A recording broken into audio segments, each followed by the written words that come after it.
নমস্কার, নন্দিনী সাতকাহনের আরও একটি নতুন এনার্জেটিক ব্লগে আপনাদের সবাইকে স্বাগত জানাই। আশা করি যে যেখান থেকে আমার ভিডিওটি দেখছেন সবাই সুস্থ এবং ভালো আছেন। সকাল সকাল এক গ্লাস উষ্ণ গরম জল খেয়েই দিন শুরু করব। বেশ অনেক দিন হলো সকালে চিয়া সিড ভেজানো জল, জিরে, জোয়ান, মৌরি ভেজানো জল এগুলো কিছুই খাওয়া হচ্ছে না। অ্যাকচুয়ালি খাওয়ার পরিস্থিতি হলেও ভেজানোর পরিস্থিতি একদমই নেই। যাই হোক, এভাবেই দিন কাটছে। মেঘলা ওয়েদার, এক পশলা বৃষ্টিও হয়ে গেছে, আর আমি সকালের ওয়েদারটা উপভোগ করতে ব্যালকনিতে চলে আসলাম। খুব বেশি বড় বা খুব সুন্দর ব্যালকনি না হলেও সকালবেলা একটু ব্যালকনিতে না আসলে ভালো লাগে না। প্রতিদিন বলতে পারেন ঘুম থেকে উঠে অথবা বাসি জামা কাপড় চেঞ্জ করে স্নানের পর একটু ব্যালকনিতে আসি, আমার বেশ ভালো লাগে। এরই সাথে গাছের পাতায় এইরকম জল দেখতে কার না ভালো লাগে। এই পার্পেল হার্ট গাছটার ফুল তো কি দারুণ দেখুন, একটু ছোট হলেও ভীষণ সুন্দর। 4-5টা ফুল ফুটেছে। এগুলো দিয়ে পুজো দিই না, গাছেই দারুণ লাগে, আর পুজো দেয় নাকি জানিও না। কিছুটা সময় ব্যালকনিতে কাটিয়ে ঘরের কাজ শুরু করলাম। আরামে দিন কাটালে তো আর চলবে না, মাথায় প্রচুর কাজের চাপ, আর এই কাজের টেনশানে একটু যে সকালে বেশি ঘুমাবো সেটাও পারি না। অটোমেটিক ঘুম ভেঙে যায়। দুপুরেও 5 মিনিট ঘুমাতে পারছি না প্রায় 10-12 দিন ধরে। তাই বলতে পারেন যে ঘুমের অনেকটা ঘাটতি হয়ে গেছে। যাই হোক, কাজ শুরু করেছি অনেক আগেই। এখন মেয়ের ঘরের বিছানাটা সুন্দর করে টান টান করে গুছিয়ে নিচ্ছি। আমাদের মেয়েরা আমরা যত যাই হোক না কেন, সংসারের প্রতি ভালোবাসা, সংসারের প্রতি যে টান, এটা মনে হয় পরিবারের সবার থেকে একটু হলেও বেশি। যেখানেই যাই না কেন, যে কথাই বলি না কেন, সেই সংসারের কথাতেই আমরা ঘুরে ফিরে চলে আসি। আর খেয়াল করেছি আমাদের শরীর ভালো নেই, মন ভালো নেই, তাও যতটা পারি আস্তে আস্তে সংসারের কাজগুলো করার চেষ্টা করি। এতে যে আমরা কি শান্তি পাই নিজেরাই বুঝি না। এদিকে কাবেরী সূত্রধর আগের দিনের ভিডিওতে লিখেছে যে নন্দিনী, এত কষ্টের পর যখন নতুন কিছু পাবে তোমার আনন্দের সীমা থাকবে না। আমার বাড়িতেও অনেক কাজ হয়েছে, তাই বুঝি খুব ডাস্ট হয়, কিন্তু কিছু পেতে গেলে কষ্ট তো করতে হবে। হ্যাঁ গো, তুমি একদম ঠিক বলেছ, কিছু পেতে গেলে কষ্ট করতে হয়। কষ্ট ছাড়া কিচ্ছু পাওয়া যায় না। বিশেষ করে আমাদের মতো সাধারণদের তো পাওয়া সম্ভবই না। প্রথম প্রথম বেশ আনন্দই হচ্ছিল, এখনও হচ্ছে। তবে ওই যে বললে, কিছু পেতে গেলে কষ্ট করতে হয়। এটা ছোট থেকে বড় সবার ক্ষেত্রেই। তবে কষ্টটা কেউ আর দেখে না, বোঝেও না। কোনো কিছু পাওয়ার পর লোকে ভাবে ওটা তো কোনো ব্যাপারই না, খুব ইজি। এই কারণেই আমরা অনেক সময় আমাদের কষ্টটা দেখাই না। অনেক সকালে ঘুম থেকে উঠেছি, এদিকে ব্রেকফাস্টটাও আমার হয়ে গেছে। 2টো কাঁঠালি কলা ছিল, একটা হাজবেন্ড খেয়ে গেছে আর একটা মেয়ে খেয়েছে, তাই আমি 2টো ডিম সিদ্ধই খেয়েছি। এরপর আর সেরকম কোনো ভারী খাবার যেহেতু খাই না, তাই সকালের ব্রেকফাস্টটা একটু প্রোটিনযুক্ত করার চেষ্টা করি। এদিকে মিস্ত্রিরা সব চলে এসেছে 8:30টার মধ্যেই। কিচেন ক্যাবিনেটের কাজ মনে হচ্ছে আজই কমপ্লিট হবে, দেখা যাক আবার নাও হতে পারে। তবে গতকালই বলেছিল আজকে হয়তো সেরকম ধুলো বা ডাস্ট হবে না, হলেও অল্প হবে। তাই আজ থেকেই একটু একটু করে সব ঘর আবার প্রপারভাবে গোছাতে শুরু করলাম। বিছানাটা প্রথমেই গুছিয়ে নিয়েছি, তাই যাতে একটুও ময়লা না হয় একটা কাপড় পেতে ড্রেসিং টেবিলের ওপরে যা কিছু আছে সব নামিয়ে নিয়েছি। আজ থেকে যেখানে যেখানে যেটুকু পরিষ্কার করব ভালোভাবেই করব, কোনো রকম হালকা বা আলতো করে করলে চলবে না, কারণ পুজোর মাত্র হাতে গোনা কটা দিন রয়েছে। এরপর রান্নাঘর পরিষ্কার করতে গোছাতে 3-4 দিন সময় তো লাগবেই। একটা রান্নাঘরে কত জিনিস থাকতে পারে সেটা তো আমাদের সবারই প্রায় আইডিয়া আছে। সেই সমস্ত কিছু সরিয়ে রাখা হয়েছে, A to Z গোছাতে হবে। এদিকে কলিং দিয়ে ড্রেসিং টেবিলের কাজটা মুছে নিয়েছি, আর ধুলো ময়লা যাতে কম হয় তার জন্য আমি সবসময় এই ড্রেসিং টেবিলের ওপর একটা হালকা রঙের কাপড় পেতে রাখি, এতে দেখতে ভালো লাগে। এরই সাথে এরকম একটা বড় ট্রের মধ্যে cosmetic, body lotion, body spray, তারপরে স্কাবার, সানস্ক্রিন, যা যা রেগুলার ইউজ হয় সেগুলো এই ট্রের ওপর রেখে দিই। যখনই নিচের কাপড়টা অপরিষ্কার লাগে ট্রে সহ সব কিছু সরিয়ে কাপড়টা কেচে দিই বা ঝেড়ে নিই, এতে দেখতে ভালো লাগে। ছোট ছোট এরকম কিছু অর্গানাইজার বেশ ভালো ঘর গুছিয়ে রাখার জন্য। প্রপারভাবে ছোটোখাটো জিনিস জায়গা মতো রাখা যায়, দেখতে যেমন ভালো লাগে নিট অ্যান্ড ক্লিন লাগে, সেরকম চটজলদি খুঁজেও পাওয়া যায়।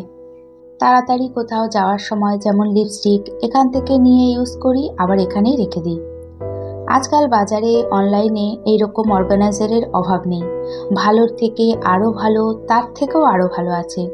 তবে মনে হয় নিজের প্রয়োজন মতো কিনে রাখতে পারলে মন্দ হয় না। তবে খুব বেশি না, অল্প জিনিসে আমার মনে হয় ঘর সুন্দর করে গুছিয়ে রাখা যায় এবং দেখতেও নিট অ্যান্ড ক্লিন লাগে।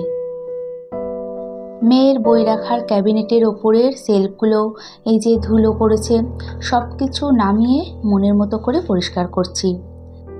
সুস্মিতা দাস মহারানা লিখেছে, রান্নাঘরের কাজ একটু একটু করে এগোচ্ছে, খুব ভালো লাগছে দেখতে। অনেক অনেক ভালোবাসা নিও। রান্নাঘরের কাজ হচ্ছে আমার সাথে সাথে তোমরা অনেকেই খুব খুশি, সত্যি খুব ভালো লাগে জানো। আর সুজাতা দে লিখেছে, অসাধারণ লাগলো, thank you so much dear. Total রান্নাঘরের কাজ হচ্ছে, রান্নাবান্না নেই, তাই রান্নাবান্না বা রান্নাঘরের কোনো কাজ না থাকলে কাজও অনেকটাই কম থাকে। অন্যান্য সময় রান্নাঘরের অনেক কিছু শেয়ার করি, সাথে রান্নাঘরের বিভিন্ন টিপস, গুছিয়ে কাজ করার টিপসগুলো শেয়ার করি। যাই হোক, আজকের দিনটা একটু হালকা কাজ, কাল থেকে শুরু হবে আবার জোর কদমে কাজ। এরই সাথে ভিডিওটি দেখতে দেখতে কোথাও এতটুকু ভালো লেগে থাকলে একটা ছোট্ট লাইক করে দিতে ভুলবেন না। আর ভিডিওটি কেমন লাগলো কমেন্টসের মাধ্যমে জানিয়ে চ্যানেলটি সাবস্ক্রাইব করেও রাখতে পারেন। আর কাজগুলো যদি আপনি অলরেডি করে থাকেন তাহলে আপনাকে জানাই অসংখ্য ধন্যবাদ। সাথে পাশে থাকা বেল বাটন অপশানটিও ক্লিক করে রাখবেন, এতে ভিডিও নোটিফিকেশান খুব তাড়াতাড়ি আপনার কাছে পৌঁছে যাবে আর সময় সুযোগ বুঝে দেখে নিতে পারবেন। এই তো আমার কিচেন ক্যাবিনেটের কালারটা ফার্স্ট আপনাদের সাথে শেয়ার করলাম, এখনও সেইভাবে বোঝা যাচ্ছে না, কমপ্লিট হোক তারপরে ভালোভাবে শেয়ার করব। বেশ কিছুদিন হলো এখানে ওখানে গিয়েছি, জামা কাপড়গুলো আলমারিতে রাখা হয়নি, ভাবলাম জায়গা মতো গুছিয়ে রাখি। সেদিন এই কালো শাড়িটা পরেছিলাম, সেটাও জাস্ট একটু রাখাই হয়েছে। আমার আলমারি কখনোই সেইভাবে অগোছালো হয় না যে গোছাতে অনেক টাইম লাগবে, একটু অগোছালো হলে সাথে সাথে গুছিয়ে রাখি। শাড়ি তো দেখতেই পাচ্ছেন গুছিয়ে রাখা, একটু ঠিক করে রাখছি। হাতে সময় না থাকলে তখন আলমারিতে রাখতে হয়, এইরকম জামা কাপড় অন্য জায়গায় রাখি, আলমারিতে ওই তাড়াতাড়ি করে অগোছালোভাবে রাখি না। যখন সময় পাই প্রপারভাবে গুছিয়ে রাখি, প্লাস কোথাও যাওয়ার আগে জামাকাপড় বা শাড়ি ব্লাউজ আগে থেকে বের করি। এইভাবে করে দেখবেন কোনো সময়ই আপনাদের আলমারি অগোছালো হবে না, ওয়ার্ড্রপ অগোছালো হবে না। এরই সাথে জামা কাপড়গুলো প্রপারভাবে ভাঁজ করে রাখলে খুব একটা আয়রনেরও প্রয়োজন হয় না। তবে ভালো ভালো শাড়ি এগুলো তো একটু আয়রন করতেই হয়। আমাকে আমার শাড়ির কালেকশান অনেকেই আপনারা দেখাতে বলেছেন। প্রথমেই বলি যে বেশ কয়েক বছর ধরে শাড়ি খুব একটা আমি পরি না এবং শাড়ি কিনিও না, খুবই শাড়ি কম কেনা হয়। তাছাড়া আমার শাড়িগুলো খুবই সিম্পল, কোনো দামি শাড়ি আমি কোনোদিনই কিনিনি এবং এখনও কিনি না। এমনকি চুড়িদারগুলোও যে পরি সেগুলো খুবই সাধারণ, তাই কি দেখাবো বুঝে পাই না আর দেখানোও হয় না। যে কোনো ভালো দামি শাড়ি খুব বেশি হলে হার্ডলি ওই 3-4 বছর পরা হয়, তারপর আরও এত নিত্য নতুন দামি দামি কেনা হয় যে শাড়িগুলো আর পরাই হয় না, মানে পুরনো শাড়িগুলো। এইভাবে বছরের পর বছর ধরে শাড়িতে আলমারি ভরে যায়। অনেকেই হয়তো বিশ্বাস করবে না, কেন জানি না, দামি শাড়ি কেনার একদমই নেশা আমার নেই, তাই পুরনো শাড়ি না পরলেও খুব একটা কষ্ট হয় না। যাই হোক, অনেক শাড়ি আবার মার আলমারিতেও রাখা আছে। আলমারিটা গোছানোর পর আর কোনো ভিডিও শেয়ার করা হয়নি। দুপুর 12টা নাগাদ ফিজিওথেরাপি করাতে আসে। একটু সময় পর আমার প্রচণ্ড শরীর অসুস্থ হয়ে যায়। ফিজিওথেরাপি করাতে করাতেই প্রচণ্ড মাথা ঘুরতে থাকে, শরীরটাও পুরো কেমন যেন ছেড়ে দেয়, জোরই পারছিলাম না। ভাগ্যিস ফিজিওথেরাপি করায় মেয়েটা ছিল, না হলে হয়তো পড়ে গিয়ে খুব বড় বিপদ হতো। ও খাটের মধ্যেই আমাকে ধরে, তারপর ঘাড়ে মাথায় জল দেয়, প্লাস ঘাড়গুলো ভালো করে, মাথাটা ভালো করে ম্যাসাজ করে দেয়। যতক্ষণ না পুরোপুরি সুস্থ হই ততক্ষণ ও ছিল। পরে বাড়ি গিয়েও দুবার ফোন করে। কেন জানি না কি হলো, ভালোই ছিলাম। সকাল থেকে দিব্যি কাজগুলো করছিলাম, কোনো রকম উইকনেস ফিল করিনি। যাই হোক, তারপর সেই উইকনেস কাটতে কাটতে অনেক সময় লাগে।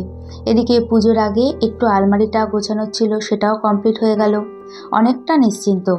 বাকি আলমারি বা ওয়ার্ড্রপ এখনও একটু বাকি আছে গোছানো। এরপর দেখা হচ্ছে দুপুর 3:30-র সময়। কিচেন ক্যাবিনেটের কাজ ফাইনালি শেষ হয়েছে। আর একটু শেয়ার করি ঘরের কি অবস্থা। ওপর দিয়ে দেখে শুধু মনে হচ্ছে যে ছড়ানো ছিটানো, কিন্তু কি পরিমাণ ধুলো আছে বলে বোঝাতে পারবো না। ক্যাবিনেটের ভেতরে একবার দেখুন। গ্যাস ওভেনটা এখানে রেখেছিলাম, সেটা তো আর কি বলবো। যাই হোক, শরীরটা খুব একটা ভালো নেই। যেটুকু পারলাম সেটুকুই শেয়ার করলাম। নেক্সট দিন ভালো করে শেয়ার করব। কিছু কিছু জিনিস প্রথম থেকেই এখানে রাখা হয়েছিল, মানে সরিয়ে রাখা হয়নি। আর সেগুলোর অবস্থা তো দেখতেই পাচ্ছেন। এখন শুরু হবে আমার সাফাই অভিযান। শরীর সুস্থ থাকলে নেক্সট দিন আবারও দেখা হবে। এরই সাথে আজকে ভিডিওটি এখানেই শেষ করছি। অনেক ধন্যবাদ।